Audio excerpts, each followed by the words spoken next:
Boa tarde, né? Meu nome é Solange. Eu queria primeiro agradecer a iniciativa da Maida. Nossa, ficou uma voz assim, né? A iniciativa da organização, tá? Eu sou apaixonada por educação continuada, por compartilhar conhecimento, e eu acho que isso falta um pouco aqui em São Gabriel. É até uma pena que um evento nesse nível não tenha o salão cheio, né? Mas eles estão perdendo, né? Bem, meu nome é Solange, eu sou paulista, estou aqui em São Gabriel há 6 anos, sou médica, ortopedista. Há mais ou menos 4 anos, por aí, eu me envolvi na área de medicina do trabalho e perícia médica, que é uma coisa que eu acabei gostando. Então, eu conheço um pouquinho desse mundo que a gente diz que envolve acidente de trabalho, doença ocupacional, pelas 3 partes, que é o paciente que chega ao pronto-socorro, o paciente que chega ao consultório, o paciente que está dentro da empresa, o trabalhador, né, no caso, está dentro da empresa, e a parte judicial, que é a pior parte que tem, né? Porque nós temos hoje um número ainda de processo trabalhista muito grande no Brasil, muitos deles sem consistência nenhuma, e se o trabalhador, se o empregador não tiver prova de nada, com a inversão do ônus da prova, o trabalhador ganha a causa, e isso custa dinheiro, né? Bem, eu costumo falar que eu e o Evonei ficamos com uma parte muito chata, porque a gente tem que falar um pouquinho de lei. Lei é cobrada, as leis no Brasil nem sempre são, vamos dizer que muito claras. No caso de empresas, ela pesa muito para o empregador, né? E aí, no caso de gestão ali, que eu queria juntar ao tema, a qualidade e a segurança, eu queria propor para vocês, assim, um bate-papo, onde eu vou falar para vocês o que tem que ser feito em termo básico, porque é muito complexo. Vocês viram a parte que o Evonei falou, um monte de número, um monte de NR, um monte de coisa que tem que fazer. Então, primeira coisa, a primeira dica que eu já vou deixar: contrata um bom técnico de segurança do trabalho ou contrata um bom engenheiro de segurança do trabalho para começar. Porque, assim, um bom PPRA, o resto flui, né? A parte médica não é o mais importante, eu preciso dele primeiro. Tanto é que eu pedi para o Evonei falar primeiro, porque apesar da NR9, o número 9 vir depois do 7, ela é a base de tudo, né? A NR7, ela surgiu em 78, né? E nada mais é do que a regulamentação do Programa de Controle Médico de Saúde Ocupacional.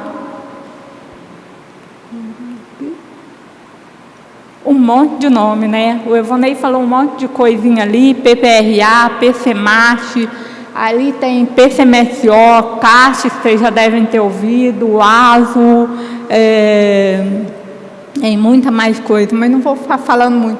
Para que eu preciso saber disso, né? Eu sou engenheiro, sou arquiteto, sou construtor, sou dono de imobiliária, sou trabalhador, porque o engenheiro, o arquiteto, o construtor também é trabalhador, assim como eu, né? A gente precisa saber disso porque a gente não tem como lidar com uma coisa que a gente não conhece. Eu não tenho como comprar um serviço que eu não conheço. E eu praticamente vou ter que responder por isso.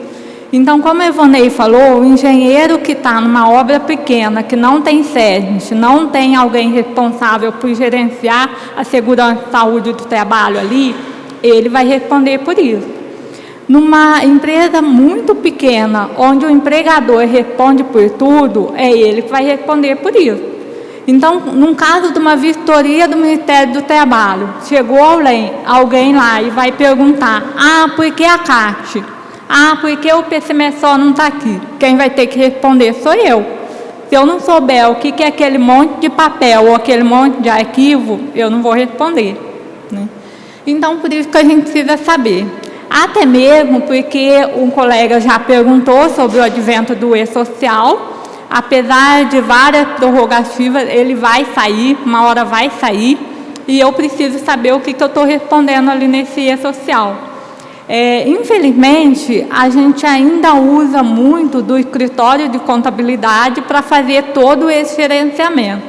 Eu, particularmente, sou contra. Eu acho que escritório de contabilidade é para fazer parte contábil, financeira e um pouco de RH. Segurança do trabalho, saúde e segurança, eles não sabem fazer. Infelizmente, ainda faz muito mal, e aí quem paga é o empregador lá na ponta. Bem, o PCMSO, ele tem algum tópico básico, algumas determinações básicas. Como eu disse que ele só fala os parâmetros mínimos, tem alguns que a gente não tem como fugir, que cai no tema da conferência, que é o que eu devo fazer. Exame médico ocupacional, admissional, periódico, retorno ao trabalho, mudança de função demissional. Tenho que fazer. Aí há vamos dizer assim, uma crença, um mito de que o paciente, o trabalhador... Gente, desculpa quando eu falo paciente, porque eu ainda fico muito focada no hospital, mas que o trabalhador, para ele entrar numa empresa, ele precisa de um ASO, um atestado. Gente, todo atestado médico, seja qualquer atestado de óbito, atestado de nascimento, atestado nascido vivo, né? Atestado de que a pessoa não pode trabalhar naquela hora, naquele período, ele tem que passar por uma avaliação médica ou odontológica. Só 2 pessoas podem dar, só 2 profissionais, né, no caso, podem dar atestado, médico e dentista, né? E esse atestado tem que ser avaliado. Eu não posso assinar um atestado de óbito se eu não fui lá ver a pessoa falecida. Eu não posso assinar um ASO, um atestado de saúde ocupacional, se eu não examinei esse funcionário, esse trabalhador. Então, tem umas coisas assim, que às vezes a gente acha que as coisas apareceram por orelhada, mas não, elas têm um fundamento. Por exemplo, o exame médico ocupacional admissional, ele é feito antes do trabalhador iniciar seu contrato. Por quê? Eu preciso saber se esse trabalhador tem condições de saúde para exercer aquela função. Vamos citar um exemplo claro. Por exemplo, na construção civil, a gente usa muito trabalho em altura. Eu ponho uma pessoa de 150 quilos para subir acima de 2 metros de altura e o cinto só tem proteção para 100 quilos. E aí? Então, eu preciso saber se essa pessoa está apta para iniciar esse trabalho. E eu não posso fazer isso depois que a pessoa está trabalhando.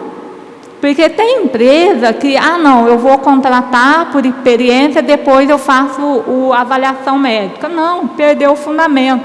Além do fato de ser ilegal, ela perdeu o fundamento.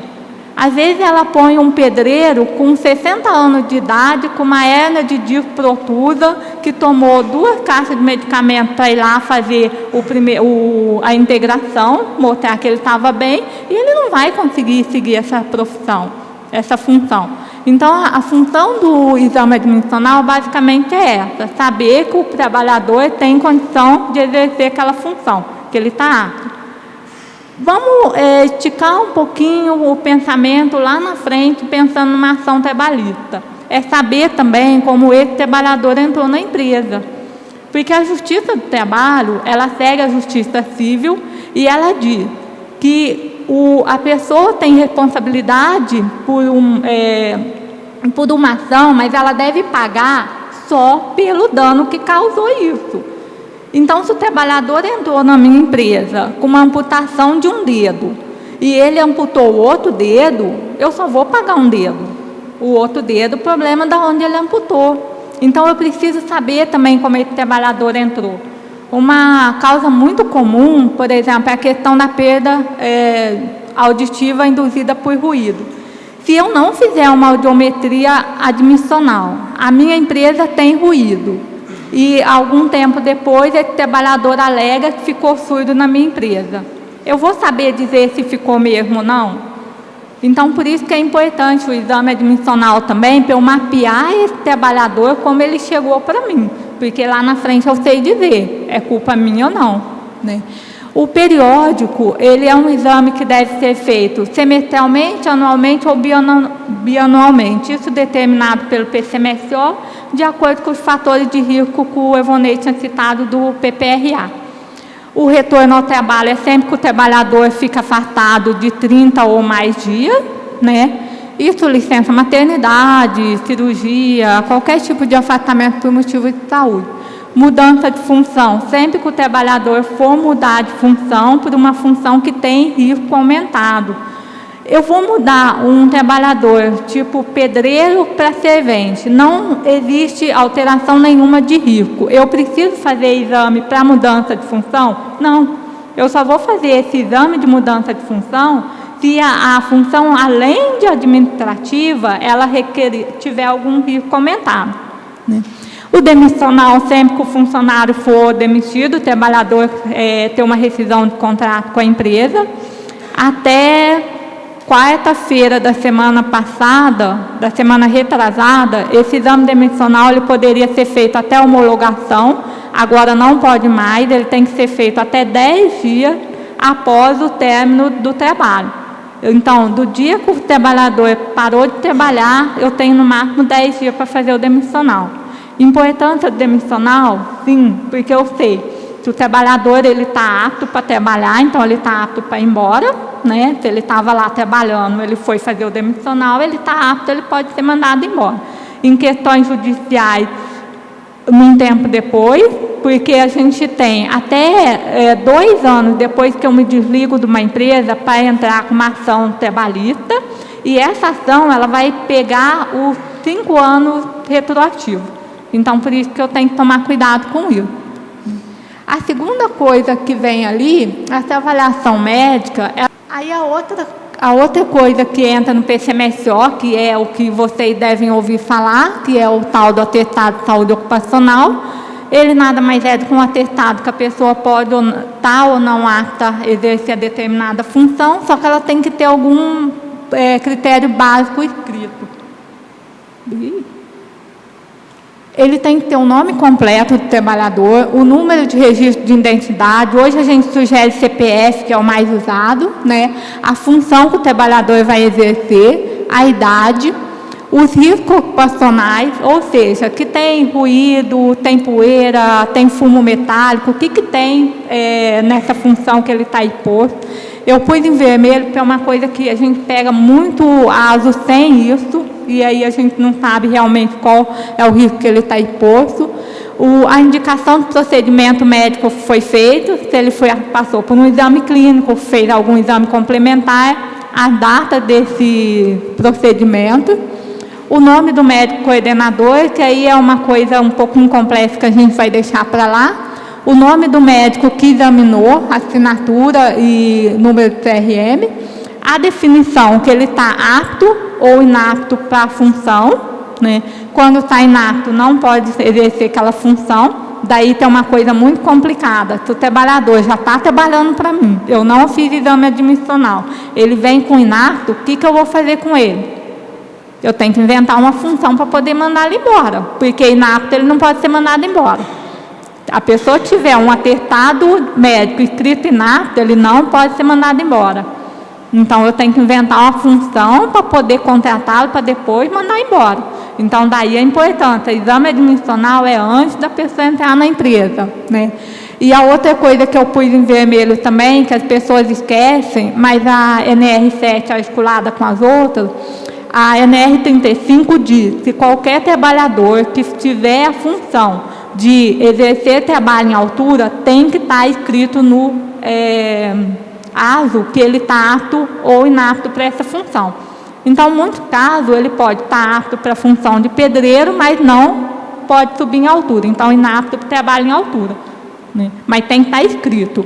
Então, você, quando pegar um atestado, tenta se pautar naquele critério, porque, como o Ivonei disse, a maioria das empresas contratantes de empresas terceirizadas, elas se baseiam PCMSO e atestado de saúde ocupacional.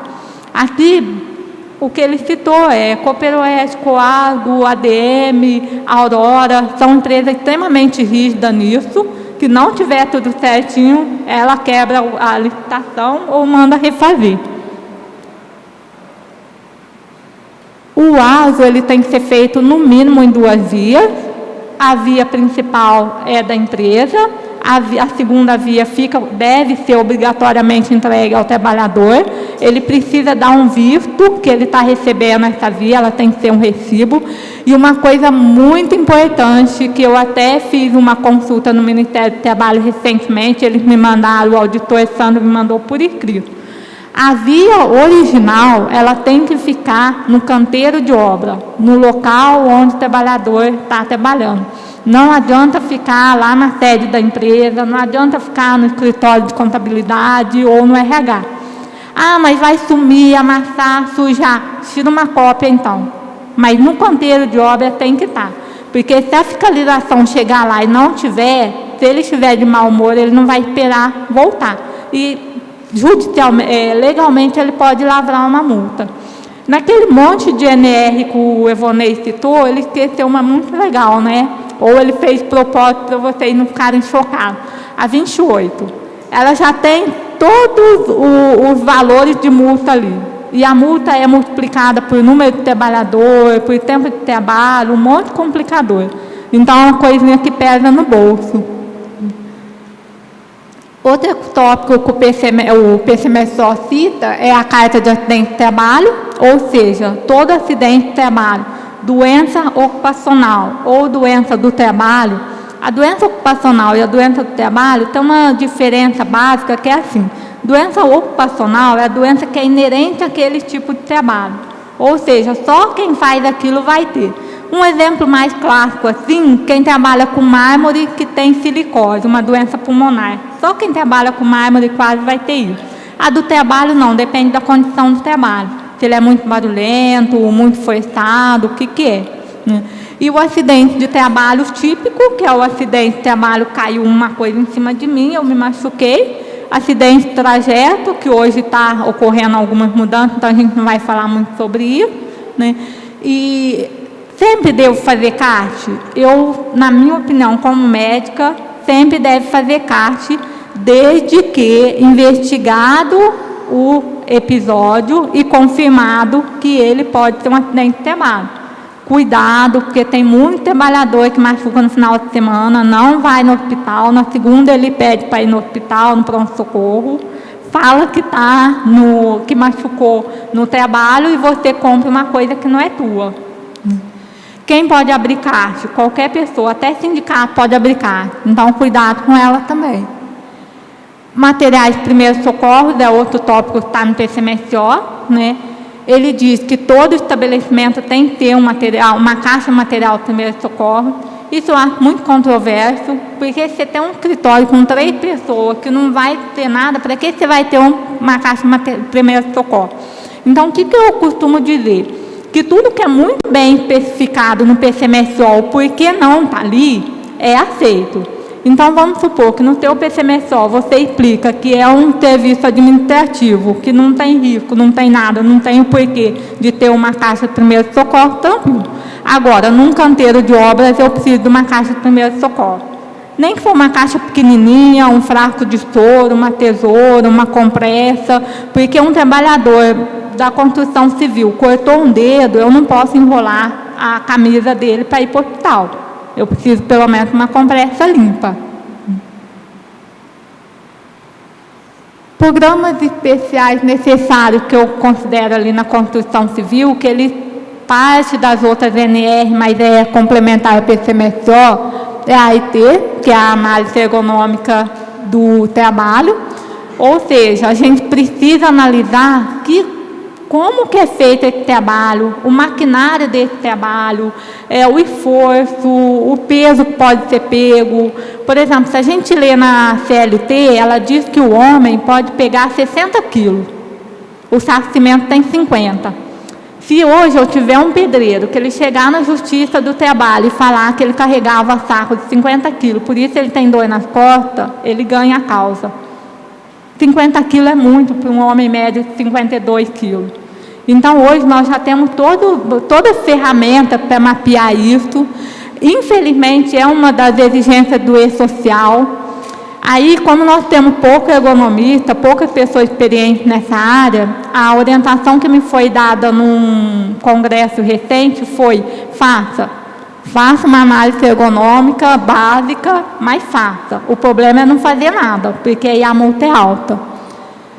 O PCA, que é um programa de conservação auditiva, né, para o ambiente onde tem o agente ruído, que a maioria da construção tem, né? Ou seja, eu preciso avaliar o nível desse ruído, quem está exposto, o EPC está sendo eficiente, o EPI está sendo eficiente, tudo por escrito. E aí programar o que eu vou fazer para isso. O programa de proteção respiratória, poeira, seja ela vegetal, que a gente não acredita que existe poeira vegetal pura no nosso meio, né? Mas eu preciso medir. E o PAI, que é o Plano de Ação de Emergência, que o Evonei falou alguma coisa, que é uma exigência do Corpo Bombeiro, e ela está, vamos dizer, perdida em várias NRs ali, que a maioria das, vamos dizer que toda empresa precisa ter um plano mínimo, né? Isso a gente fala que é saída de emergência, o que acontece quando eu tenho algum acidente, alguém desmaiou, o que eu vou fazer, tem que estar documentado em papel. Considerações finais. Bem, eu pus ali, tudo isso tem um custo, né? Não é barato. Só que é menos caro do que eu pagar indenizações depois, seja ela do Ministério do Trabalho, da Justiça do Trabalho.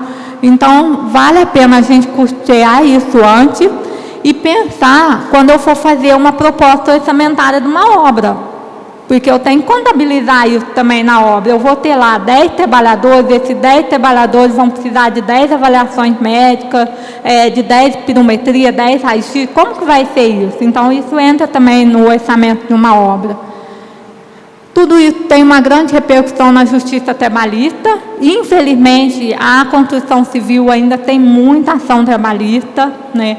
Muita ação que alguns empregadores perdem simplesmente por não ter tomado, vamos dizer, o devido cuidado com documentação. Não é que eles não fizeram as coisas, não fazem, só que não documentou.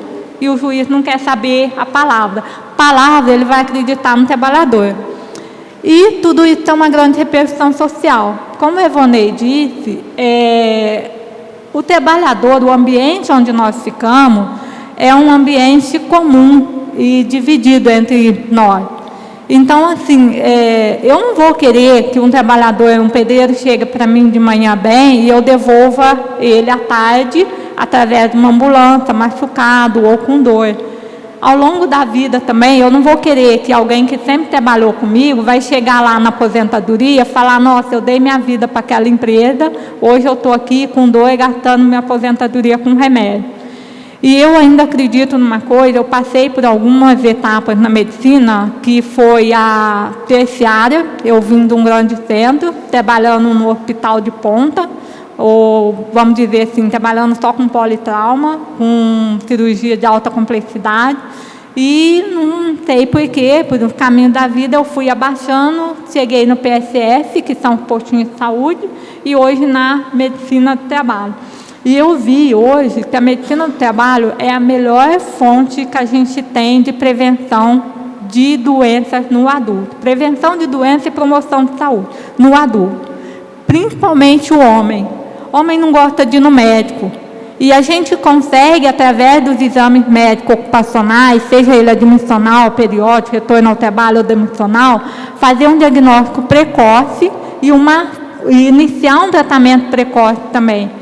Aqui em São Gabriel, nós já tivemos caso de câncer diagnosticado através de exame médico, sem um funcionário, o trabalhador ter queixa nenhuma, né? Diagnóstico de pneumonia, diagnóstico de lesão grave em coluna, joelho, antes dele manifestar alguma coisa. A foto foi proposital, tá? Porque engenheiro, arquiteto, construtor, dono de imobiliária também é trabalhador. Então, a gente também precisa cuidar. Então, não é porque eu sou engenheiro que a hora que o técnico de segurança falar que eu tenho que ir lá fazer o exame, não vou, não preciso, eu tenho convênio. Precisa sim, tem que ir lá. Não é possível fazer uma gestão de obra com qualidade e segurança sem pensar na saúde do trabalhador. Isso é o mínimo. Obrigada. Meu contato. Salva de palmas. Parabéns, Solange.